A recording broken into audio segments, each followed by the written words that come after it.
In today's video, we are going to show you how to draw zones in Quotex. Let's begin.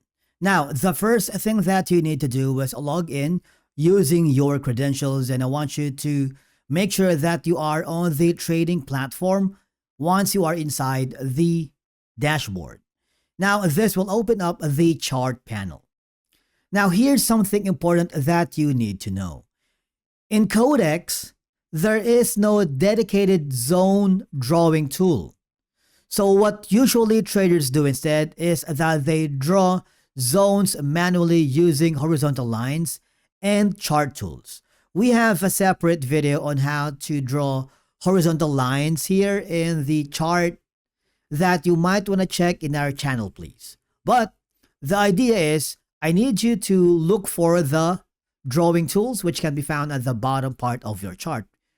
It looks like a pencil icon or a drawing icon like this one. So the idea is we need to draw two horizontal lines.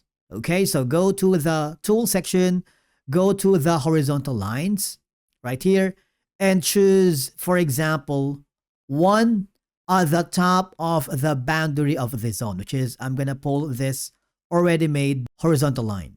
And then one at the bottom boundary of the support section, which is going to be this one. I am going to increase the horizontal line section so that it's visible right here. So I have like the red one for the resistance and the bottom boundary as the yellow for support. Now this too creates a band or rectangular zone. You see, whenever I click the lines, a new pop-up window will appear. You can change the color, you can increase the size, the thickness. You can lock it so that if you're working with a collaborative environment with your client or your team members, they're not going to be accidentally move that here in your chart panel.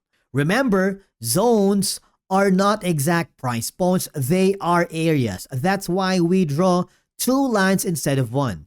If you treat zones like a single price level, you'll get stopped out often. And basically, that's it for today's video on how to draw zones manually in Quotex, even though it doesn't have a built-in zone tool. Thank you so much for watching. We will see you again in the next video.